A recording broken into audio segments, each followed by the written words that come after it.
ठीक है, carbon dioxide gas का रिमूवल इज कॉल्ड डीकार्बोक्सिलेशन।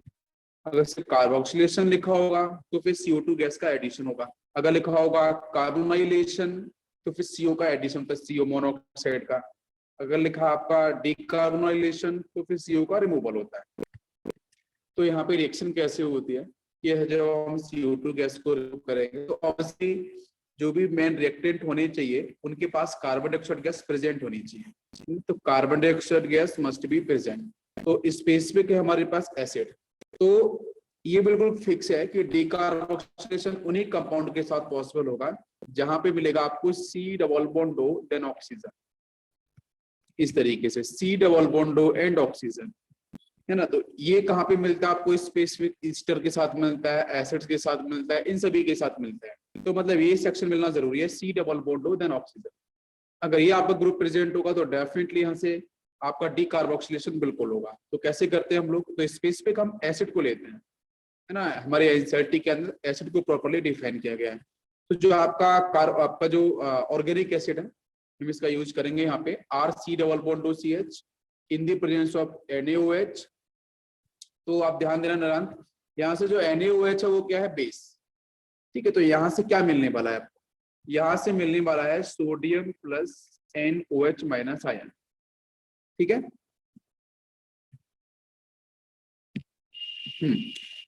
तो यहाँ पे आपका जो NaOH है वहां से रिलीज होगा sodium plus OH minus ion. तो जो आपका OH माइनस आयन है ना, ये डेफिनेटली आपका बेस की तरह वर्क करेगा, स्ट्रॉन्ग बेस की तरह वर्क कर सकता है, as well as strong nucleophile भी हो सकता है, base as well as nucleophile. But सामने कौन है, एसिड। तो आपको बिल्कुल क्लियर समझ में आ रहा होगा सर ये आपका बेस है तो डेफिनेटली सामने H+ आयन मिल रहा है, देखो निरांत यहाँ से मिल रहा है ना। तो एसिड से H+ आयन बाहर जाएगा तो यहाँ पे मिलेगा माइनस। अब वो माइनस करेगा इक्विवेलेंट RS, ऐसा बनेगा ना C double bond O then O minus. तो यहाँ से इक्विवेलेंट RS होगा। ये नेगेटिव क्या करेगा, इस पाई को पुश करेगा, पाई ऊपर जाएगा तो माइनस यहाँ प्लस यहाँ, प्लस आते ही नेगेटिव यहाँ से हो जाएगा। तो यहाँ से मिलेगा इक्विवेलेंट RS डेफिनेटली। तो H+ वहां से OH माइनस आयन यहाँ से, तो वो आपका यहाँ से निकल जाएगा प्लस वाटर मॉलिक्यूल्स और क्या बनेगा, सॉल्ट बनेगा।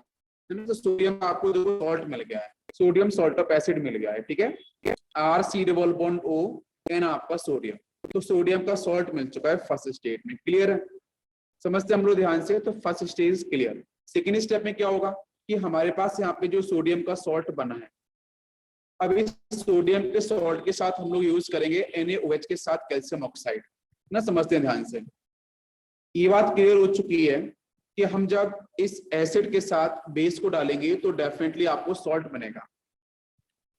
अब इस सॉल्ट के साथ हम लोग NaOH प्लस कैल्शियम ऑक्साइड डालते हैं। ठीक है, तो अभी क्वेश्चन ये आता है कि सर मैं कैल्शियम ऑक्साइड को क्यों डालूं। तो कैल्शियम ऑक्साइड का जो यूज है यहाँ पे लिखा है why calcium oxide due to decarboxylation of carboxylic acid. अगर मैं सिर्फ NaOH का यूज करूंगा तो डीकार्बोक्सिलेशन सिर्फ नहीं होता है, तो NaOH के साथ अगर आप यहाँ पे कैल्शियम ऑक्साइड का यूज करते हो तो डेफिनेटली आपका यहाँ पे डीकार्बोक्सिलेशन होता है। क्यों होता है, लिखा है since NaOH is hygroscopic absorb moisture from the air in nature, so calcium oxide is used as dehydrating agent। तो जो कैल्शियम ऑक्साइड का यहाँ पे यूज किया गया है इसका काम है कि जो भी मॉइस्चर NaOH ने एब्जॉर्ब करी है उस मॉइस्चर को एब्जॉर्ब कर लेना। तो कैल्शियम ऑक्साइड तो डिहाइड्रेटिंग एजेंट की तरह वर्क करेगा। दूसरा क्या करता है, दूसरा इस काम होता है कि कार्बन डाइऑक्साइड गैस को भी एब्जॉर्ब करता है। ठीक है ना, CO2 गैस को भी एब्जॉर्ब करेगा। ये दोनों काम यहाँ पे करेगा। तो क्या होगा, मान के चलो यहाँ पे आपका जो नंबर ऑफ कार्बन है, total number of carbon is N। तो जब मैं डिकार्बोक्सिलेशन कराऊंगा तो उस केस में क्या होगा, एक कार्बन कम हो जाएगा, मतलब ये पूरा सेक्शन CO2 बनाएगा। C डबल बॉन्ड उधर जो आपका सेक्शन है ये पूरा सेक्शन आपका यहाँ से CO2 बनाएगा। वो जब बाहर जाएगा तो इस आपके ऑर्गेनिक कंपाउंड से जो सोडियम सॉल्ट ऑफ एसिड था उसमें से एक कार्बन कम हो चुका है बिकॉज CO2 गैस बाहर जा चुकी है। समझ में आ रहा है। तो जितने भी कार्बन का हमारे पास यहाँ पे एसिड का सॉल्ट था तो हमारा जब एल्केन बनेगा तो एक कार्बन कम का बनेगा, तो लिखा N-1 और आपका C। तो हमारे पास अगर 5 कार्बन का एसिड होता तो हमारे पास जो एल्केन बनता वो कितने का बनता, 4 कार्बन। बाकी आपको मिलेगा यहाँ से Na2CO3। ये कैसे बनता है, मैं आपको इजी ट्रिक बताऊंगा तो समझ में आएगा। अब ध्यान देना, ये कैसे बनेगा, यहां से क्या होगा, देखो ये जो आपको दिख रहा है Na, इस Na के साथ ये पूरा सेक्शन और प्लस यहां से ये ऑक्सीजन। मैं आपको इजी ट्रिक बता रहा हूँ, ठीक है ना, इजी ट्रिक समझते हैं, थोड़ा सा आपको इजी हो जाएगा। इजी ट्रिक में क्या है, NaO आपका सोडियम से और यहाँ से पूरा C double bond oxygen sodium, तो ये मिलके क्या बनाएगा बोलो, 2 सोडियम Na2, 1 कार्बन और 3 ऑक्सीजन, तो Na2CO3 का फॉर्मेशन हो चुका है।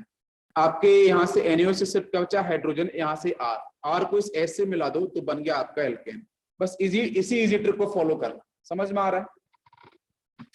तो NaOH के साथ अगर आपको दे रखा है कैल्शियम ऑक्साइड, तो आप NaOH में से NaO और बाकी यहाँ से आपका C डबल बॉन्ड ऑक्सीजन के साथ सोडियम, तो Na2CO3 बन जाएगा, इधर से एल्काइल और यहाँ से आपका हाइड्रोजन, तो बन जाएगा एल्केन। तो एक कार्बन कम का एल्केन आपको देखने को मिलेगा। नाउ इट इज क्लियर, समझ लेते हैं थोड़ा सा। देखो यहाँ पे दे रखा है बिल्कुल, तो यहाँ को हमारे पास ये एसिड दे रखा है, सामने आपका देखो यहाँ से NaOH के साथ कैल्शियम ऑक्साइड है, तो इजी ट्रिक लगा दो यार। इजी ट्रिक में क्या होगा, NaO यहाँ से है ना, सोडियम हाइड्रोक्साइड से, पूरा का पूरा यहाँ से है ना, ये पूरा मिलके क्या बनाएगा, यहाँ पे तो ये बनाएगा CO3, आपको मिलता है यहाँ से, तो वो है ना। कुछ और क्वेश्चन हम देखते हैं। यस, यहाँ पे ना आइसोब्यूटारिक एसिड दिया है उसने, दिस इज आइसोब्यूटारिक, दिख रहा है आपको आइसोब्यूटारिक एसिड, सामने क्या है NaOH कैल्शियम ऑक्साइड। तो बताओ क्या हो, ये जो NaOH है ये तो सबसे पहले हमारे पास एसिड है, ये बेस है, तो बेस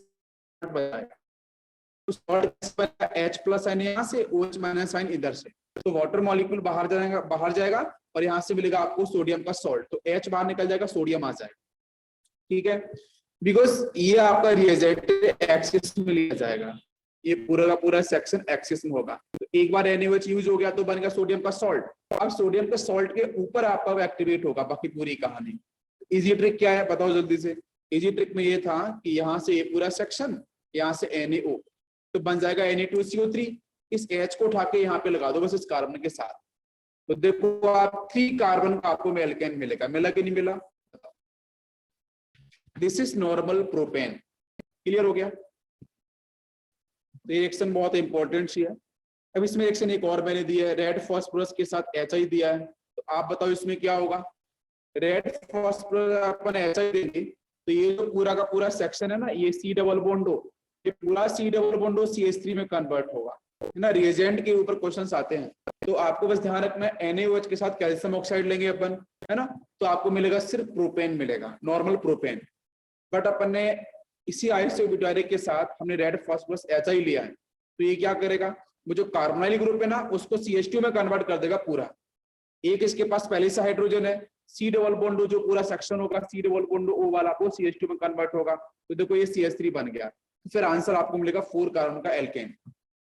दोनों रिएजेंट समझ में आ रहे हैं किस तरीके से काम कर रहे हैं। नेक्स्ट एक सक्सीनिक एसिड, सक्सीनिक में क्या लेंगे अपन, फिर से वही NaOH के साथ कैल्शियम ऑक्साइड, तो बोलो क्या करेगा। तो यहाँ से आप इसके 2 मोल्स या 3 मोल्स आप यूज कर सकते हो, कोई दिक्कत नहीं, इसके 3 मोल्स भी यूज कर सकते हो, कोई एक्सिस में होगा। तो एक बार यहाँ से H निकलेगा सोडियम, एक बार H निकला यहाँ से सोडियम, सोडियम सॉल्ट बन गया एसिड का, फिर क्या हुआ Na2CO3 वाला सेक्शन बाहर चला जाएगा, है ना।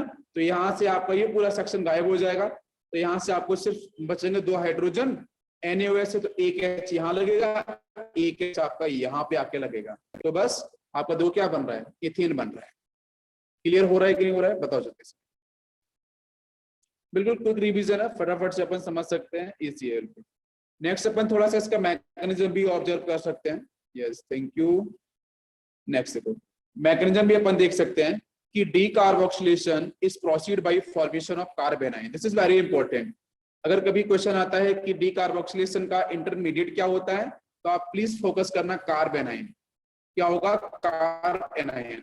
आपको थोड़ा सा मैकेनिज्म का लुक देता हूं, समझ में आएगा।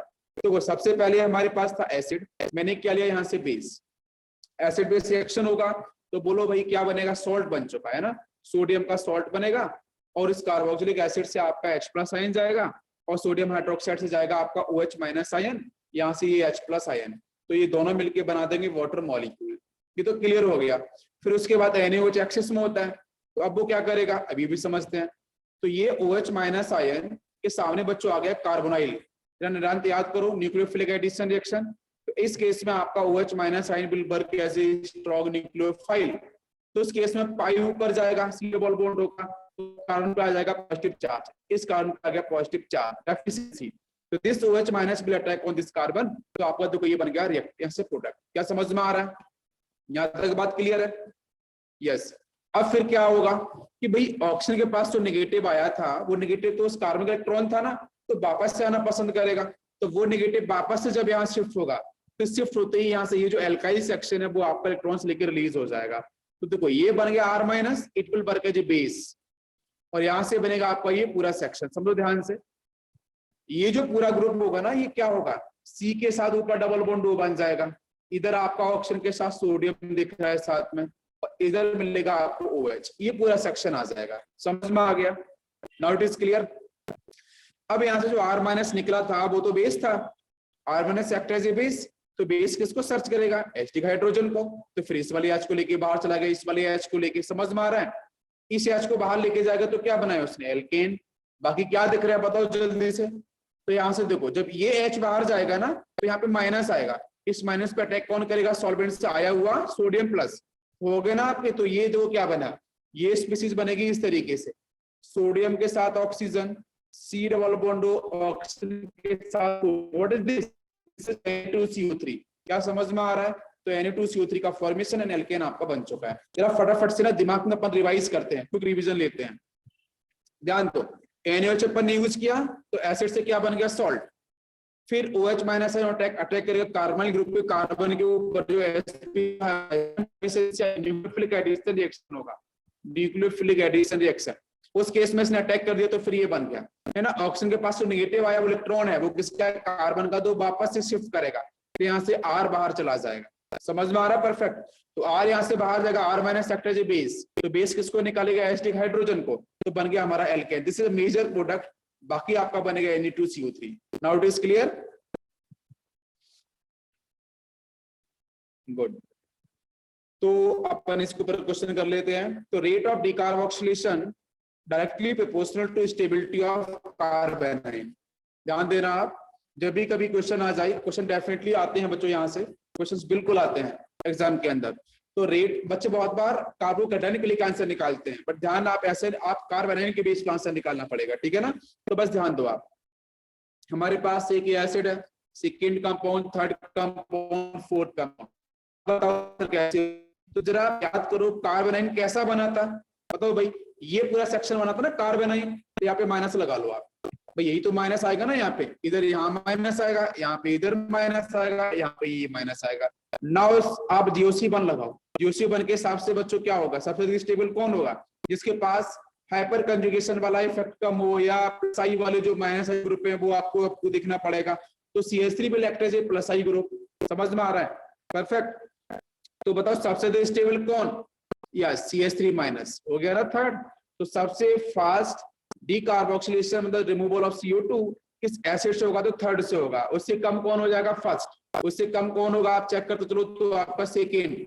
सबसे अधिक फोर्थ, सबसे कम फोर्थ, बिकॉज फोर्थ के पास प्लस आई प्लस आई प्लस आई, वही डेंसिटी, इलेक्ट्रॉन डेंसिटी बढ़ा देंगे, मुझे तो कम करनी थी ना, तो आपको आंसर मिल जाएगा। नेक्स्ट अपन बात करते हैं beta keto acid.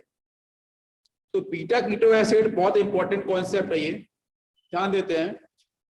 Alpha beta, beta is a position, so rate of decarboxylation of beta keto acid is always greater than any other acid। ऐसा क्यों होता है, बिकॉज यहाँ पे एक्स्ट्रा रेजोनेंस मिलता है। कैसे, आप ध्यान समझना, ये कार्बन और यहाँ पे इसको समझो आप, मैं अल्फा बीटा की पोजीशन आपको बोलता हूँ। तो इस वन इज अल्फा, अल्फा होगा ये वाला कार्बन, बीटा कौन होगा, ये वाला। इस बीटा पे कौन लगा है, दिस इज कार्बोक्सिलिक, ये बात ध्यान रखना। तो बीटा कार्बोक्सिलिक एसिड अगर कभी भी दिया जाए और उसके सामने वो हीट कर दे, या उसके साथ वो लिख दे यहाँ पे आपका NaOH के साथ कैल्शियम ऑक्साइड, तो आप ये बस ध्यान रखना कि उस एसिड का, उस बीटा कीटो एसिड का जो डिकार्बोक्सिलेशन प्रोसेस होगा वो सुपर फास्ट होने वाला है। वहां से CO2 बहुत तेज होगी, क्योंकि जब यहाँ से पूरा सेक्शन बाहर जाएगा तो माइनस यहाँ पे आएगा। This minus is stable through resonance. अब चेक करो, this minus is stable through resonance, तो माइनस यहाँ स्टेबल हो चुका है। Now it is clear. ऊपर वाले सेक्शन में माइनस स्टेबल ही नहीं हो रहा था ना, यहाँ स्टेबल हो चुका है। यस, तो यहाँ से आपका जो बनेगा कंपाउंड वो डेफिनेटली कीटोन ही होगा। कैसे होगा समझो, ये पूरा सेक्शन आपका माइनस आया, बहुत अच्छी बात है। सामने तो कौन आएगा, सोडियम हाइड्रोक्साइड वाला सेक्शन, आपको पता ही है। तो पूरी कहानी स्टार्ट होगी। तो ये जो नेगेटिव होगा वो कहाँ अटैक करेगा, आपको एक सॉल्ट बनाता है ना, तो वहां से H को विड्रॉ कर लेगा, तो फिर ये बनेगा प्रोडक्ट, तो यहाँ से बनता कीटोन। ये भी इंपॉर्टेंट है। अब देखते हैं अपन रेट ऑफ डिकार्बोक्सिलेशन का क्या सीक्वेंस होने वाला है बीटा कीटो एसिड के साथ। देखो यहाँ पे सब मिक्स करके उसने लिख के दिया है बेटा। यहाँ से ये आपका देखो, ये आपका बीटा कीटो एसिड है। फर्स्ट वाला क्या है, बीटा कीटो एसिड है। यहाँ माइनस आएगा, इधर माइनस यहाँ पे आएगा, इधर माइनस इधर आने वाला है, इधर माइनस यहाँ पे आएगा। नाउ डिसाइड कि डिकार्बोक्सिलेशन कहाँ पे फास्ट होगा। डेफिनेटली बीटा कीटो एसिड पे सबसे सुपर फास्ट होगा 1। उसके बाद कौन आएगा, decide negative charge present on most electronegative atom is always more stable, that definitely 4th आ जाएगा। अरे हाइड्रेशन पता है ना, sp sp2 और sp3 उसी कहानी है। 4 then 3rd then आपका 2nd। now it is clear। देखो एक अपन एग्जांपल कर लेते हैं, ये दे रखा है, बताओ जल्दी से आंसर क्या बनेगा। बस इस पोजीशन पे अगर आप समझोगे ना तो इसका नेगेटिव वाला सेक्शन समझ लो, बस कार्बोनाइन क्या बनेगा, ये बनेगा पूरा, यहाँ माइनस होगा, बस यहीं पे H ला के लगा दो, हो गया आंसर, बन गया product. Cyclohexane is the answer. इससे क्या बनेगा बोलो, हमने सेम रिएजेंट लिए, तो ये पूरा सेक्शन बाहर जाएगा, यहाँ पे माइनस, वहीं पे H लगा दो, हो गया आंसर। समझ में आ रहा है? यस। नेक्स्ट अपन बात करते हैं कोल्बे इलेक्ट्रोलाइसिस। तो Kolbe electrolysis is a type of naming reactions, है ना। तो इसको अपन एक बार देख लेते हैं किस तरीके से यहाँ पे आंसर आपको निकलेगा। तो कोल्बे इलेक्ट्रोलाइसिस के अंदर हम लोग जो फॉलो करते हैं वो जो फॉलो करेंगे when sodium and potassium salt of fatty acid. Fatty acid का मतलब कार्बोक्सिलिक एसिड। इट इलेक्ट्रोलाइज्ड मतलब इलेक्ट्रोलिसिस प्रोसेस होने वाला है। हम लोगों ने पढ़ा था इलेक्ट्रोकेमिस्ट्री के अंदर इलेक्ट्रोलिसिस, याद है आपको। इलेक्ट्रोलाइटिक सेल के अंदर जब बाहर से हम एक्सटर्नल सोर्स से चार्ज देते हैं, करंट देते हैं सॉल्यूशन साइड में, तो उस केस में इलेक्ट्रोलिसिस प्रोसेस होता है। अगर आपको याद होगा तो वहां पे मैंने पढ़ा था कि सर यहाँ पे एक सॉल्यूशन है, एक बीकर है, इस बीकर में नीचे अपन ने फिल कर लिया है सोडियम क्लोराइड सॉल्यूशन, और ऊपर से हम लोगों ने डाला है एक इलेक्ट्रोड इस तरीके से, ठीक है ना। अरे एक ही बीकर में लेते हैं ना, 2 इलेक्ट्रोड्स लेते हैं। इधर मैंने इसको एनोड ले लिया, इसको मैंने कैथोड ले लिया है, और ऊपर लगाया मैंने एक्सटर्नल बैटरी लगा दी इस तरीके से, है ना, और बैटरी से इन दोनों कनेक्ट कर दिया। तो यहाँ से Na+ और Cl- आयन, Na+ कहाँ डिपोजिट होगा, कैथोड के ऊपर, तो Na+ जाएगा इधर, Cl- आएगा Cl2 गैस में इस एनोड के ऊपर। ये तो कहानी होती है इलेक्ट्रोलिसिस में, तो वही पूरा का पूरा होने वाला है यहाँ पे। तो अपन यूज करेंगे sodium potassium salt of fatty acids is electrolysed when formation of higher alkanes take place, ठीक है, एक्सेप्ट मीथेन। मीथेन नहीं बनाते यहाँ पे, बाकी सारी की सारी एल्केन हम लोग बना सकते हैं। बाकी इसका मैकेनिज्म कैसे होगा समझते हैं थोड़ा सा। तो देखो हमारे पास ये सोडियम सॉल्ट का एक एसिड दे रखा है, वो भी N कार्बन का। हमने कराया इलेक्ट्रोलिसिस, वो भी कोल्बे इलेक्ट्रोलाइसिस। तो क्या बनेगा, हम इसके 2 मोल्स लेते हैं बेटा, इसी कितने 2 मोल्स, तो यहां से बनेगा R और NR, मतलब जितने कार्बन का हमारे पास ये सेक्शन था उसमें 2 का मल्टीप्लाई करेंगे और N-1 × C ये कर सकते हैं, तो अब बाकी निकलेगा CO2 गैस और H2 गैस। हमें ध्यान देना है कि ये मैकेनिज्म हुआ कैसे होगा, नेट रिएक्शन हुई कैसी होगी। तो नेट रिएक्शन की बात करें तो अपन 2 मोल्स ऑफ सोडियम सॉल्ट ले लेंगे। तो पहला काम है बेटा यहाँ से हाइड्रोलिसिस, इलेक्ट्रोलाइसिस है। इलेक्ट्रोलाइसिस किसकी प्रेजेंस में होगा, तो कभी सॉलिड NaCl का इलेक्ट्रोलाइसिस नहीं होता है ना। सॉलिड सॉल्ट का इलेक्ट्रोलाइसिस क्यों नहीं होगा, बिकॉज आयंस फ्री नहीं होते हैं। तो अपन पहले करेंगे इसका हाइड्रोलिसिस, करा दिया अपन ने, आयंस बनेंगे, समझ में आ रहा है। इधर आ जाओ, यहाँ पे समझ में आएगा और थोड़ा। तो जब मैंने आयंस बनेंगे तो आयंस के केस में क्या होगा, आयंस में ये होगा कि ये जो प्रोसेस अपन कराएंगे वो सोडियम या फिर पोटेशियम के साथ कराते हैं। तो सोडियम तो फटाफट से पहले सोडियम प्लस में जाएगा, स्टेबिलिटी के नहीं करेगा, इलेक्ट्रॉन्स निकाल देगा। या पोटेशियम यूज करेंगे तो आपका K+ बन जाएगा, रिलीज करेगा 1 इलेक्ट्रॉन। जब मैं इस सॉल्ट के 2 मोल्स अगर यूज करूंगा यहाँ पे, जब मैं इस सॉल्ट के 2 मोल्स यूज कर रहा हूं तो हमें 2 इलेक्ट्रॉन्स भी चाहिए। क्यों चाहिए, वो इसलिए चाहिए बिकॉज ये तो देखो प्लस माइनस होगा, because difference electronegativity, sodium plus O minus होगा। बाकी यहां से समझो आप ध्यान से, इसमें से क्या होता है सिंगल इलेक्ट्रॉन्स, ये इधर जाएगा और ये इधर आता है, और ये नेगेटिव यहां से यहां जाएगा। ये देखो पूरा प्रोसेस समझ में आ रहा है ना आपको, यहाँ पे CO2 गैस कैसे बन रही है। तो ये बॉन्ड करता है डिसोशिएट, तो बनता है CH3 डॉट, वो भी 2 मोल्स। 2 मोल्स जब CH3 डॉट बनेंगे तो आपको पता है क्या होने वाला है, एसोसिएशन। बोर्ड सेक्शन में पढ़ा था हम लोगों ने, तो आपका बन जाएगा प्रो, आपका बन जाएगा यहाँ पे इथेन। और बाकी ये सेक्शन बनाएगा देखो CO2 गैस, वो भी 2 मोल्स कैसे, इसका सिंगल इलेक्ट्रॉन्स यहाँ जाएगा, ये सिंगल इलेक्ट्रॉन्स यहाँ पे आएगा, बीच में डबल बॉन्ड, तो ये बन जाएगा C double बॉन्डो double बॉन्डो, CO2 gas बन चुकी है। समझ में आ रहा है मैं ऐसा कैसे बोल रहा हूं, आपको ये समझ में आना चाहिए कि सर एनोड डिपोजिट किस पे होगा, एनोड पे डिपोजिशन किसका होगा, नेगेटिव पार्ट का ना। तो देखो ये होल सेक्शन इज नेगेटिव, इसलिए एनोड पे जा रहा है। अरे समझ में आ रहा है आपको, यहां से बन गया आपका क्या, प्रोपेन, इथेन बन गया है। ये तो एनोड कहानी। अब आते हैं कैथोड की साइड में। तो कैथोड में प्रोसेस क्या होगा, कैथोड में होगा आपका जो वाटर मॉलिक्यूल्स अपन ने यूज किया था 2 मोल्स, तो वो बच्चों निकालेगा H+ आयन और OH- आयन। ये समझ में आ रहा है, वाटर जो बिग इलेक्ट्रोलाइट इक्विलिब्रियम में एग्जिस्ट। तो फिर यहाँ से जो 2H+ आयन होगा वो सोडियम और पोटेशियम इलेक्ट्रॉन्स बाहर निकलेंगे, वो यहाँ पे फिर से एक्सेप्ट किए जाएंगे। तो ये कन्वर्ट होगा 2H डॉट में।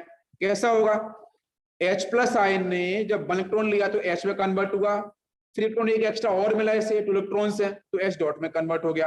2H डॉट आपस में कंबाइन हो गया एसोसिएशन, तो H2 गैस बना ली इसने। समझ में आ रहा है। बाकी बचा क्या है, उधर एनोड पे बचेगा सोडियम प्लस, यहाँ बचेगा OH- ion, sodium plus plus OH- ion, तो क्या बना लेगा, 2 मोल्स ऑफ NaOH। समझ में आ गया, पूरी कहानी क्लियर। तो जब भी कभी क्वेश्चन आता है कोर इलेक्ट्रोलाइसिस का, तो आप बस एक ही बात ध्यान रखना, हम लोग यहाँ पे यूज करते हैं sodium salt of acid, sodium salt of carboxylic acid, और उसके साथ अपन बच्चों यूज करते हैं सोडियम का या फिर पोटेशियम का। मैकेनिज्म क्या होगा वो मैंने एक्सप्लेन किया, बट आप इजी ट्रिक ध्यान रखो कि सर एनोड पे क्या निकलता है, एनोड पे निकलता है बेटा एल्केन, एनोड पे प्रोड्यूस क्या होगा, एल्केन। और कैथोड पे सर क्या निकलेगा, कैथोड पे बच्चों निकलती है H2 गैस, क्या रिलीज होगी, H2 गैस कैथोड पे रिलीज होगी। समझ में आ रहा है, आपके एनोड पे एल्केन भी निकलता है प्लस कार्बन डाइऑक्साइड गैस भी निकलती है, दिस इज इंपॉर्टेंट, पूछा गया है ये बात। और बच्चों आपके कैथोड पे क्या निकलेगा, H2 गैस। अब परफेक्ट हुआ कि नहीं हुआ बताओ, समझ में आ रहा है। एनोड पे कौन गया था, नेगेटिव वाला सेक्शन, कैथोड पे कौन गया है, पॉजिटिव वाला सेक्शन, देख लो आप। तो लिखते हैं अपन, in cold electrolysis CO2 gas is obtained at anode, हमने अभी पढ़ा है। In electrolysis H2 gas is obtained at cathode, ये सब पूछी जाती हैं बातें। Since formation of NaOH increases so pH will increase.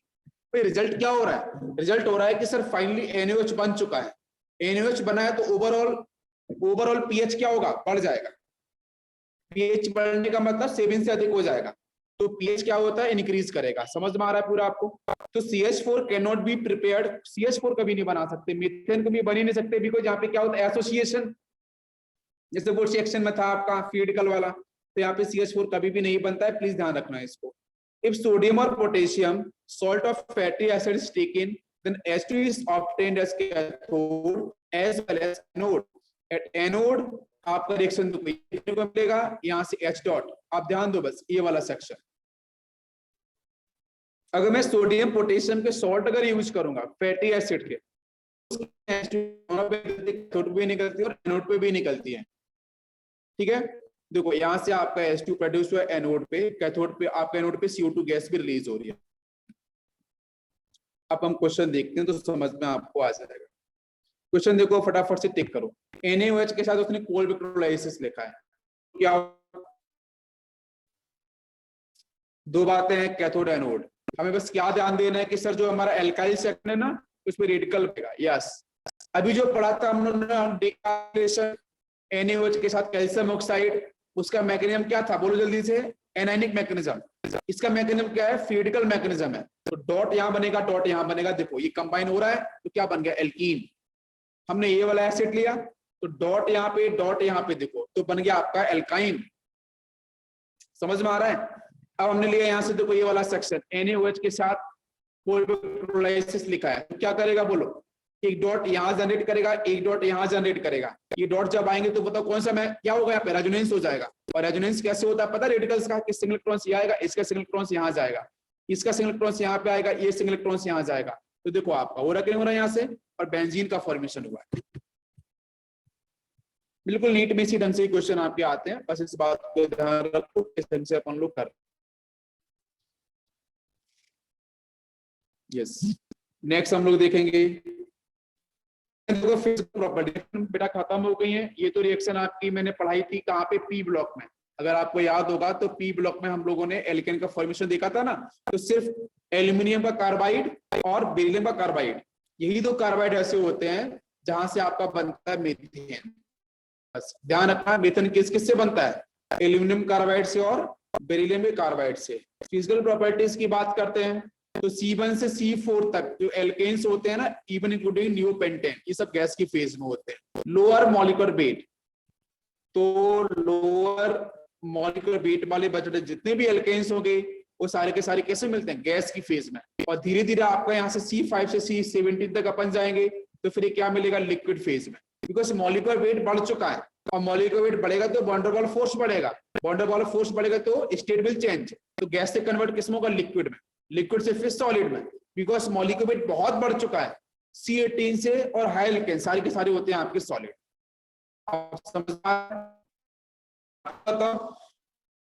के अंदर जो कुकिंग गैस यूज करते हैं ना अपन, LPG, लिक्विफाइड पेट्रोलियम गैस करते हैं, LPG के अंदर क्या होता है, और ब्यूटेनेशन होता है ना, तभी वो गैस की फेज में होते हैं, लोअर मॉलिक्यूलर वेट वाले हैं। उसके बाद आप हायर मॉलिक्यूलर वेट पे जाते हो तो उस केस में आपको पता है लिक्विड कौन सा, पेट्रोल, डीजल, कैरोसिन सब लिक्विड में होते हैं ना, हाइड्रोकार्बन इस रेंज में आते हैं। इसके ऊपर जाओ क्रूड ऑयल जो डेंस होता है, डेंसिटी काफी ज्यादा होती है, सारे सारे होते हैं सॉलिड।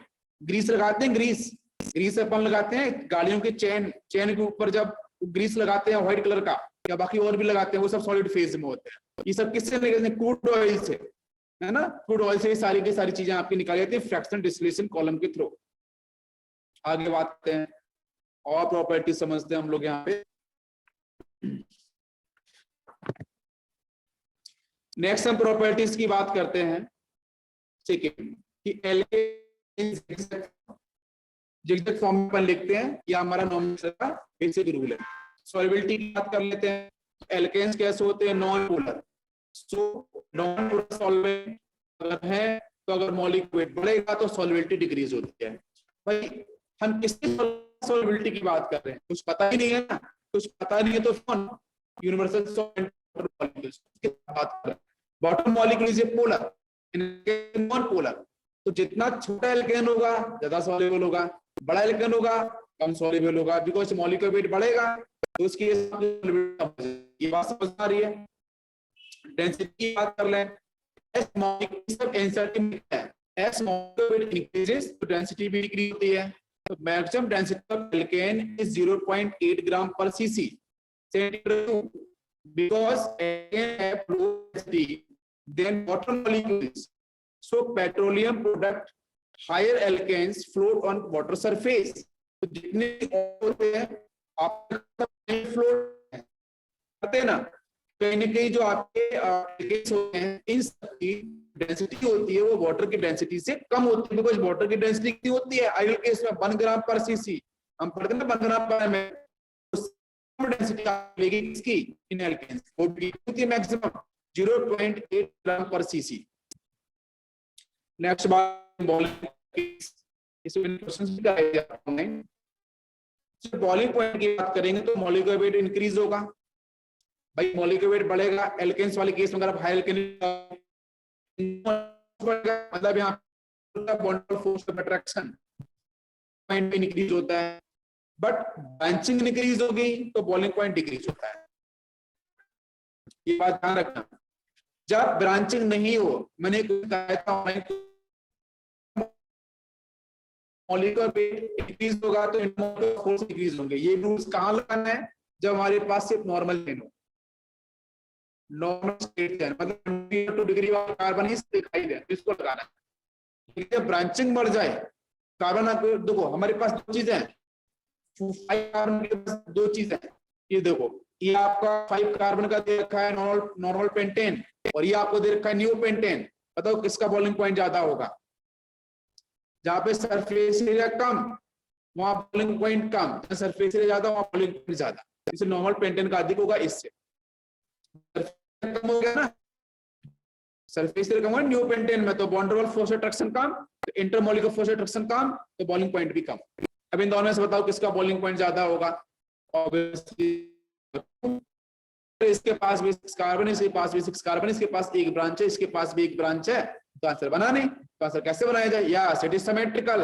ये एक्स्ट्रा रूल है, दिस इज एक्स्ट्रा। तो जहां पे सिमेट्री मिलेगी डेफिनेटली वहां पे उसका अरेंजमेंट पैकिंग एफिशिएंसी काफी ज्यादा होगी, because of symmetry packing efficiency will be maximum, that's why इसका बॉइलिंग पॉइंट हो जाएगा ज्यादा। अब समझ में आ गया?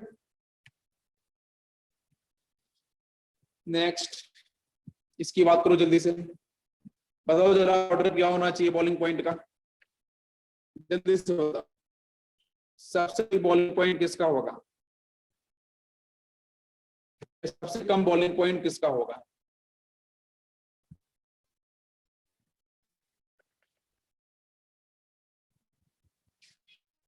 सबसे ज्यादा बॉइलिंग पॉइंट किसका होगा? जहां पे नॉर्मल चेन होगी, नॉर्मल होनी चाहिए। पहली बात ये 5 कार्बन यहीं पे है, बाकी 5 कार्बन यहाँ भी है, 5 कार्बन यहाँ भी 5 कार्बन, यहाँ पे 4 कार्बन है, यहाँ पे 4 कार्बन, यहाँ पे 2 कार्बन। अधिक कार्बन कहाँ पे है?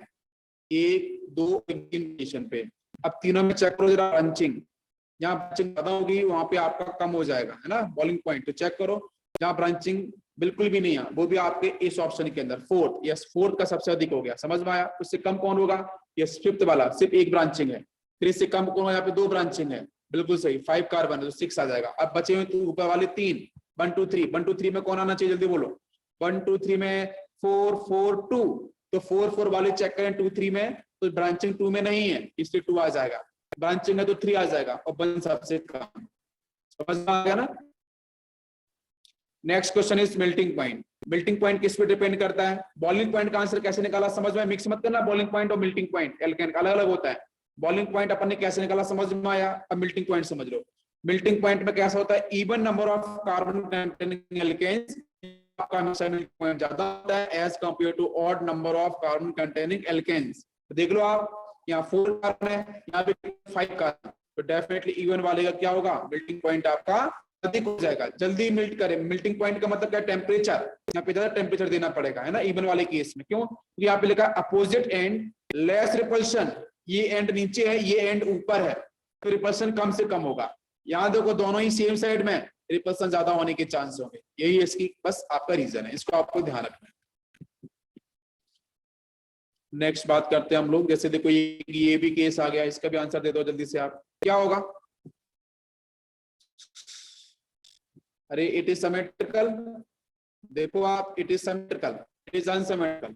तो जहां आपकी सिमेट्री ज्यादा होगी एल्केन में, वहां पे मेल्टिंग पॉइंट भी हाई होता है। तो दो बात ध्यान रखना, इवन वालों का ज्यादा होता है, सिमेट्री वालों का ज्यादा होता है मेल्टिंग पॉइंट। अब आते हैं अपन physical fit property, finish, chemical properties लेते हैं। तो केमिकल प्रॉपर्टीज क्या है? जब हम केमिकल प्रॉपर्टीज की बात करेंगे तो इस केस में सबसे पहले आपको पता है कि सर जो एल्केन होते हैं डिफाइन करते हैं फ्री रेडिकल सब्स्टिट्यूशन रिएक्शन, है ना। एल्केन में पढ़ा, रिवाइज पढ़ाया था। सेकंड आपका ऑक्सीडेशन, जब इसका ऑक्सीडेशन होता है तो कैसे लिखेंगे अपन? अगर कंप्लीट ऑक्सीडेशन है तो फिर ये रिएक्शन आपको ध्यान रखनी है, CnH2n+2 इट इज एल्केन। कितने मोल्स ऑफ ऑक्सीजन होंगे? हम लोगों ने पढ़ा था मोल कॉन्सेप्ट के अंदर भी, 3n+1 डिवाइड बाई 2। कितने मोल्स ऑफ कार्बन होंगे? जितना कार्बन यहाँ पे उतना कार्बन यहाँ मिलता है, CO2 गैस। कितने वाटर मॉलिक्यूल्स होंगे? तो n+2 होता है। एग्जांपल ले लो, CH4 मीथेन है, तो कितना बनेगा आपका CO2 गैस? यहाँ पे सिर्फ एक कार्बन तो एक CO2 बन जाएगा, बैलेंस। कितना बनेगा आपका वाटर मॉलिक्यूल्स? तो मैं बोल रहा हूँ n+1। n यहाँ पे कितना कार्बन? बोलो कार्बन कितना है आपका? 1 2 CO2 बनेगा। आपका डिवाइड बाई 2, n की कितनी 1, 3 प्लस करें 3 प्लस 1 4 2, तो आंसर कितना आया? 2। तो 2 करना पड़ेगा फॉर द इनकम्प्लीट कंबशन में ऑलवेज फॉर्मेशन ऑफ कॉन्टैक्ट, ठीक है ना। यहाँ पे आपका लिमिटेड सप्लाई होता है ऑक्सीजन गैस का, लिमिटेड सप्लाई, तो आपका बनेगा यहाँ से कार्बन ब्लैक प्लस आपका जाएगा CO2, आपका वाटर मॉलिक्यूल्स। CO2 यहाँ नहीं बनता, CO2 से बनता है कंप्लीट ऑक्सीडेशन पे। देखो लिमिटेड सप्लाई 3/2 होल्स, तो यहाँ से बनेगा CO और आपका वाटर मॉलिक्यूल्स। तो लिमिटेड सप्लाई में क्या बनता है इनकम्प्लीट कंबशन में, एक तो आपका कार्बन का ब्लैक बनेगा और दूसरा बनता है मोनोऑक्साइड, और कंप्लीट कंबशन पे क्या बनता है CO2 गैस। बैलेंसिंग कैसे करना है वो आपने समझ लिया है। नेक्स्ट अपन बात करते हैं कैटालिटिक ऑक्सीडेशन के ऊपर, ये भी हम लोगों ने पढ़ा है। तो कैटालिटिक ऑक्सीडेशन ये कहता है कि आप एल्केन के साथ रेड हॉट कॉपर आयरन, इस तरीके से आपका इससे ट्यूब होता है, इसको बोलते हैं ब्लिस्टर्ड कॉपर। क्या बोलते हैं इस कॉपर को अपन, दिस इज ब्लिस्टर्ड कॉपर। तो ब्लिस्टर्ड कॉपर और आयरन रेड हॉट हो जाता है, उसके अंदर अपन एल्केन के मार देते हैं। तो इसके साथ अपन क्या करेंगे, एल्केन को एंटर करा देंगे। एल्केन जब एंटर करेगा हाई टेम्परेचर हाई प्रेशर पे, तो वो आपको हो जाता है ऑक्सीडाइज, तो कन्वर्ट इनटू अल्कोहल। तो एल्केन से बनाना है अल्कोहल, तो आप बस इसका ध्यान रखना, दिस इज इंपॉर्टेंट, ये इंपॉर्टेंट नहीं है, ऊपर वाला इंपॉर्टेंट है, ठीक है। Next, in presence of alkaline KMnO4, हम पहले ही पढ़ चुके हैं। अगर एल्कलाइन KMnO4 होगा तो सिर्फ एक ही कंपाउंड ऐसा है, ये वाला 3rd डिग्री जो एल्केन दिख रहा है ना आपको, बस यही एक एल्केन ऐसा है जिसमें आपका टर्सरी मिलना चाहिए आपका हाइड्रोजन। तो KMnO4 करता है इसको ऑक्सीडाइज, तो इसको कन्वर्ट कर देगा बेटा OH के अंदर, बस हो गया आंसर। तो इन प्रेजेंस ऑफ एल्कलाइन KMnO4 आपको बस यही ध्यान रखना है कि यही अगर आपको ये कंपाउंड आता है आपका, what is this, this is isobutane, तो इस केस में आपको सिर्फ मिलेगा अल्कोहल। बाकी एल्केन आपके अल्कोहल KMnO4 के साथ नहीं देते हैं, सिर्फ यही एल्केन आपको देता है। क्रैकिंग ऑफ पायरोलिसिस हमारे सिलेबस में नहीं है, तो हम लोग चलेंगे अभी आगे। कि कभी क्वेश्चन आ जाए वाटर गैस, हमने पढ़ी थी ना एल्केन आपके P ब्लॉक के अंदर, तो जब भी कभी क्वेश्चन है वाटर गैस, तो water gas is a combination of CO and H2 1:1। What is synthesis gas या सिन गैस, तो CO + 3 मोल्स ऑफ H2 होता है 1:3। क्या रिएक्शन होती है मीथेन के हाइड्रोलिसिस, तो CO + 3 मोल्स ऑफ H2 बनता है, ये सिंथेसिस गैस है। 1:3 1:1 वाटर गैस, 1:3 सिंथेसिस गैस या सिन गैस। अब अपन बात करते हैं एल्कीन्स पे, एल्केन चैप्टर खत्म। एल्कीन में अगर बात करा जाए तो एल्कीन में आपका जनरल फॉर्मूला क्या होगा, CnH2n। बाकी इसका ये रहा आपका स्ट्रक्चर, बॉन्डिंग देख लो आप, ये 120 डिग्री, इधर भी है 120 degree, sp2 is the hydrogen. बाकी आप बॉन्ड लेंथ की बात करोगे तो कार्बन बॉन्ड लेंथ कितना होता है 1.34, और इधर अगर आपका ऐसे लगा डबल बॉन्ड तो वो आपका थोड़ा सा कम होता है, ये 1.12 है आपका एंगस्ट्रॉम। बॉन्ड एनर्जी की बात करें तो बस इसको ध्यान रखना, ये आपकी 146 किलो कैलोरी पर मोल, इसकी 106 होती है, ठीक है। बस तो ये फर्स्ट वाला ध्यान रखना है, कार्बन कार्बन डबल बॉन्ड 1.34 और यहाँ पे 146 किलो कैलोरी पर मोल बॉन्ड एनर्जी आपको मिलेगी। अब आते हैं जनरल मेथड ऑफ प्रिपरेशन, फटाफट से पढ़ते हैं, इंपॉर्टेंट केस है ये, ध्यान देते हैं। तो जनरल मेथड ऑफ प्रिपरेशन में क्या है, पहला काम है हाइड्रोजनेशन ऑफ एल्काइन। अगर आप एल्काइन का कराते हो हाइड्रोजनेशन, एडिशन ऑफ H2, तो उस केस में एल्काइन से एल्कीन बन जाएगा 100%, ठीक है। लेकिन आप ये भी ध्यान रखना कि एल्काइन से एल्केन भी बन सकता है, इसलिए हम लोग यहाँ पे यूज करते हैं पॉइजन। क्यों, आपको ट्रिपल बॉन्ड से कन्वर्ट करना है डबल बॉन्ड में और सिंगल बॉन्ड में। अगर आपने यहाँ पे स्ट्रॉन्ग रिड्यूसिंग एजेंट यूज कर दिए, सीधा ट्रिपल बॉन्ड सिंगल बॉन्ड में चला जाएगा, बट मैं चाहता हूं कि एल्कीन बने, रिएक्शन यहीं पे ही रुक जाए, तो इसके लिए हम लोग बच्चों यूज करते हैं पॉइजन। क्या यूज करते हैं, पॉइजन, जिसको बोलते हैं अपन नेगेटिव कैटलिस्ट। तो नेगेटिव कैटलिस्ट का हम लोग यूज करेंगे। बात समझ में आ रही है ना, रिएक्शन को बीच में रोकना है तो अपन पॉइजन यूज करने वाले हैं। ध्यान दो, पहली रिएक्शन आपकी है सिस हाइड्रोजनेशन। तो catalytic hydrogenation of alkyne in presence of poison catalyst. जैसे देखो यहाँ पे एल्काइन दे रखा है आपका, ये सामने लिखा है लिंडलर कैटलिस्ट, देखा है लिंडलर कैटलिस्ट इसका नाम है, समझ में आ रहा है। व्हाट इज लिंडलर कैटलिस्ट, ये पूछा भी क्या है। लिंडलर कैटलिस्ट का मतलब होता है calcium carbonate work as a poison. इसके साथ अपन यूज करते हैं पैलेडियम और H2। अगर मान के चलो मैं CaCO3 को यूज नहीं करता पॉइजन को, तो रिएक्शन कहाँ बनती बेटा, एल्काइन से सीधा एल्केन बन जाता। समझ में आ रहा है, रिएक्शन बीच में कहीं रुकते ही नहीं एल्कीन पे। तो अपन ने पॉइजन यूज कर दिया, पॉइजन यूज करते रिएक्शन बीच में स्टॉप हो जाएगी। तो हुई कि नहीं हुई स्टॉप, क्या बन रहा है, तो जब सेम पार्टनर का ट्रांस मत बना देना। कभी बच्चों यूज करते हैं रोजेनमोंड्स कैटलिस्ट, रोजेनमोंड्स याद रखो, वेरी इंपॉर्टेंट नेमी रिएक्शंस का पार्ट है। रोजेनमोंड्स में क्या बच्चे यूज करते हैं, पैलेडियम के साथ H2 reducing agent, what is poison, barium sulphate. Please ध्यान रखो, बेरियम सल्फेट किसमें, रोजेनमोंड्स में, और लिंडलर कैटलिस्ट के अंदर calcium carbonate as a poison. Please important है, ध्यान रखो।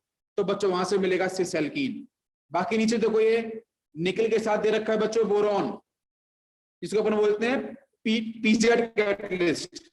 या बच्चों को लिखा है निकल पहले के साथ लिखा है पीजेड कैटलिस्ट, ये भी बच्चों क्या प्रोड्यूस करता है, सिस एल्कीन प्रोड्यूस करता है।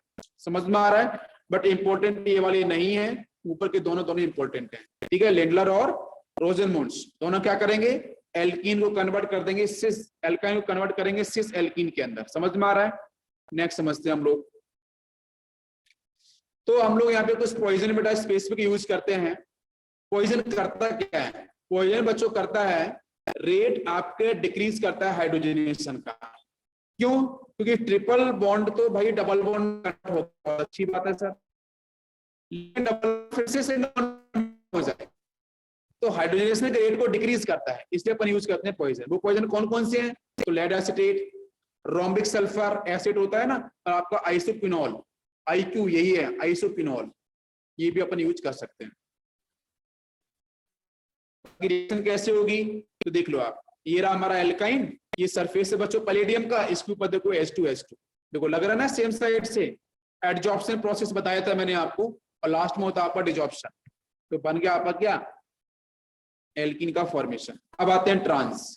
सिस किससे बनता है, समझ में आ रहा है, ट्रांस किससे बनेगा, ट्रांस बनता है आपका वर्च रिडक्शन से।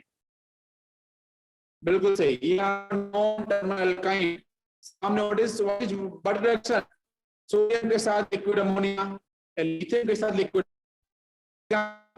बोलेंगे सोडामाइड NaNH2, अरे NaNH2 ये वाला सेक्शन मिला दो दोनों को NaNH2, तो बनेगा आपका ट्रांस।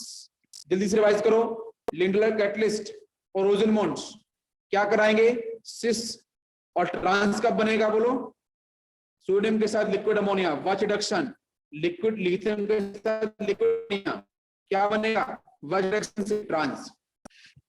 इसका मैकेनिज्म भी मैंने क्लास में बताया था, फिर समझते हैं क्या मैकेनिज्म होगा।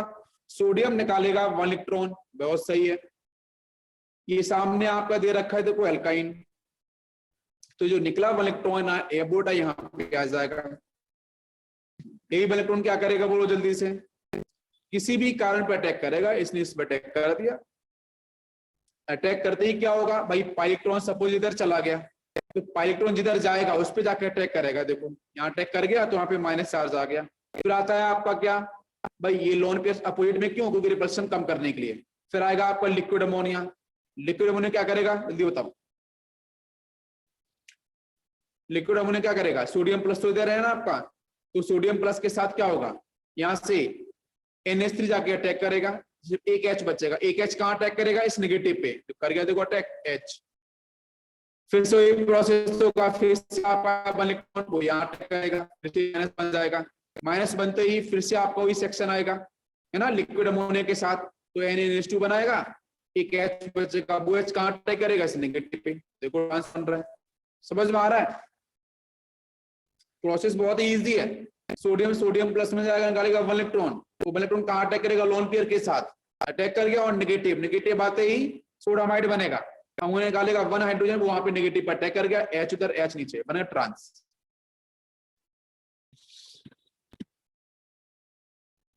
नेक्स्ट देते हैं हम लोग, देखो नेक्स्ट है आपका further hydrogenation of trans alkene is not possible because it has higher stability. Trans की स्टेबिलिटी ज्यादा वैसे भी होती है, तो बच्चों फिर से इसका हाइड्रोजनेशन नहीं होगा। तो hydrogenation of terminal alkyne is not possible because वर्च रिडक्शन, ठीक है, न्यूट्रलाइजेशन रिएक्शन टेक प्लेस। वर्च रिडक्शन में कैसा होता है, कि आप कभी भी यहाँ पे टर्मिनल एल्काइन का यूज नहीं करा सकते। क्यों? अगर मान लो हमने टर्मिनल एल्काइन का यूज करा दिया तो बच्चों ये H कैसे वर्क करेगा? H+ की तरह, और ये पूरा कैसे वर्क करेगा? बेस की तरह, एसिड बेस रिएक्शन हो जाएगी तो बनेगा सोडियम का सॉल्ट बन जाएगा, सोडियम एल्कनाइड। तो वर्स्ट रिएक्शन तो हुआ ही नहीं ना, इसलिए कभी भी हम वर्स्ट रिएक्शन किसको यूज करेंगे? नॉन टर्मिनल एल्काइन को। क्लियर हो गया? आगे देखते हैं। हमने बच्चों लिए एक बेंजीन और सामने है सोडियम के साथ लिक्विड अमोनिया। बोलो क्या बनेगा प्रोडक्ट?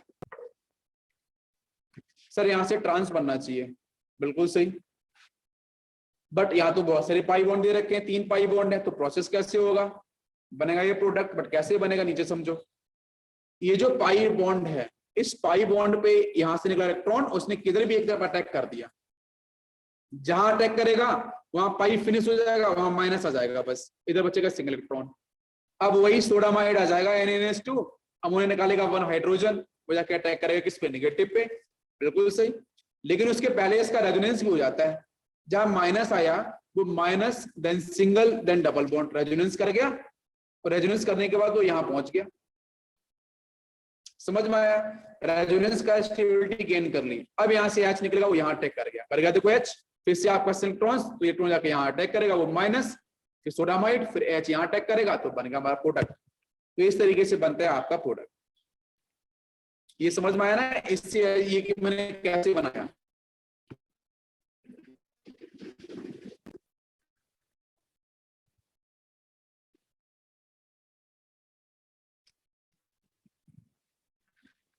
नेक्स्ट हम लोग समझते हैं।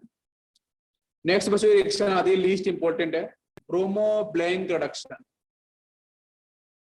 एथनॉल, सोडियम के साथ एथनॉल, इसका रिडक्शन होगा और यहां से बनता है आपका ट्रांस प्रोडक्ट। क्या बनता है? ट्रांस एल्कीन बनता है। ठीक है, बट लीस्ट इंपॉर्टेंट है, फिर भी अपन ध्यान रखेंगे। ठीक है, वो दोनों इंपॉर्टेंट है ऊपर वाले। तो non terminal as well as terminal alkyne can be hydrogenated by bromo blank reduction. तो ब्रोमो ब्लैंक रिडक्शन से हम terminal as well as non terminal दोनों टाइप के एल्केन प्रोड्यूस कर सकते हैं। ध्यान रखना, मैंने आपको एल्काइन दिया नॉन टर्मिनल, ऊपर लिखा है आपका H2 के साथ लेंटुलर कैटलिस्ट, नीचे लिखा है वाश रिडक्शन। क्या बनेगा? लेंटुलर कैटलिस्ट सिस बनाएगा, वाश रिडक्शन ट्रांस बनाएगा। हो गया आंसर। ठीक है, तो बोलो A और B आपस में क्या है? A और B बनेगा तो बोलो जल्दी से आपस में। हाँ, ज्योमेट्रिकल आइसोमर्स हैं, बिल्कुल सही, geometrical isomer is the answer.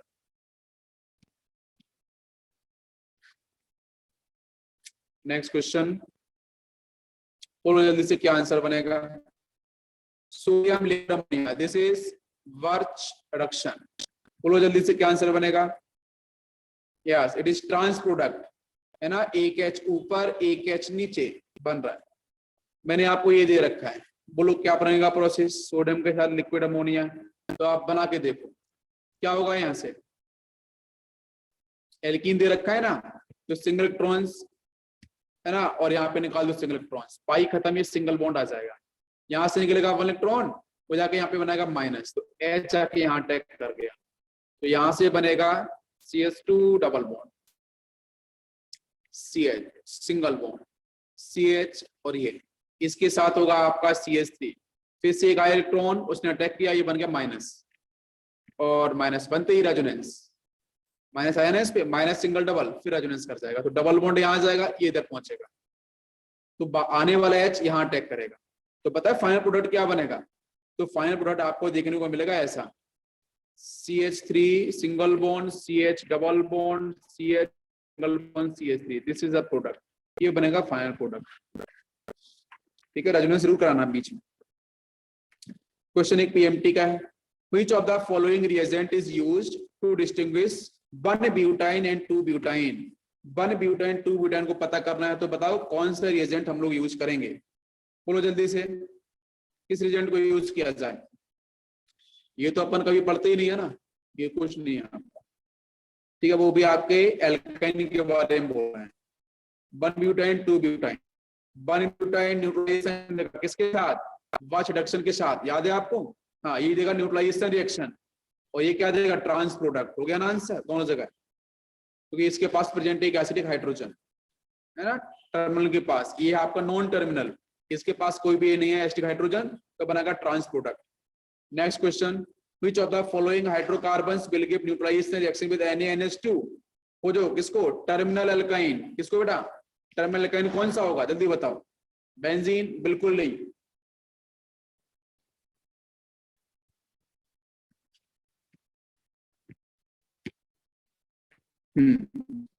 तो इसके बाद देखेंगे हम लोग, तो यहाँ पे हम न्यूट्रलाइजेशन की बात कर रहे हैं सोडामाइड के साथ, तो कौन सा आना चाहिए, क्या करेगा, टर्मिनल।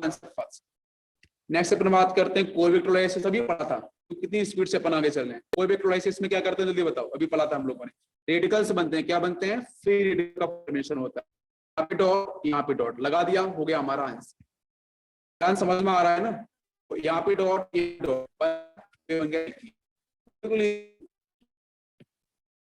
अब सब रिएक्शन आपकी रिपीट होने वाले हैं। अब आते हैं इसकी इलिमिनेशन, याद है आपको इलिमिनेशन रिएक्शन, पढ़ने की जरूरत है क्या, मैं सब पढ़ा चुका हूं आपको पहले ही, ठीक है। Okay, next is physical property. तो एल्कीन कैसे होते हैं, colourless and odourless, less soluble होते हैं वाटर मॉलिक्यूल में, बट हाईली सॉल्युबल किस्म होते हैं नॉन पोरस सॉल्वेंट में, CCl4, बेंजीन वगैरह में। बॉइलिंग पॉइंट, मेल्टिंग पॉइंट इनका क्या होता है, boiling point, melting point directly proportional to molecular weight but inversely proportional to branching. Melting point of alkene is slightly higher than of alkane, alkane से अधिक होता है बिकॉज ये थोड़ा पोलर होते हैं, इसलिए because they have polarisable pi bond, बस ये इसका रीजन है। Next is chemical properties, chemical properties हमने पढ़ा, निरान फीड ग्लाइडेशन रिएक्शन पढ़ा है, सब्स्टिट्यूशन भी पढ़ा है, ऑक्सीडेशन भी पढ़ा है, लेकिन इसको पढ़ाऊंगा मैं आपको, बस इतना देखो पढ़ना है, हम लोग बहुत पढ़ चुके हैं। तो इसमें इलेक्ट्रोफिलिक एडिशन रिएक्शन आपका मैंने पहले पढ़ाया, फीड ग्लाइडेशन रिएक्शन आपका हो चुका है, सब्स्टिट्यूशन भी बताया ना, एलाइलिक वाला सब्स्टिट्यूशन हम लोगों ने पढ़ा है ना, याद होगा आपको, एन ब्रोमोसक्सिनामाइड, याद है आपको, कराया था हम लोगों ने, बहुत सही, मजा आ रहा है। तो अब आते हैं सीधा ऑक्सीडेशन पे। ऑक्सीडेशन बेटा इतने टाइप्स का मिलता है, पहला कम्बिशन, ओजोनोलाइसिस, हाइड्रोजाइलेशन, और आपका लास्ट में होता है कैटालिटिक ऑक्सीडेशन, ठीक है। चलो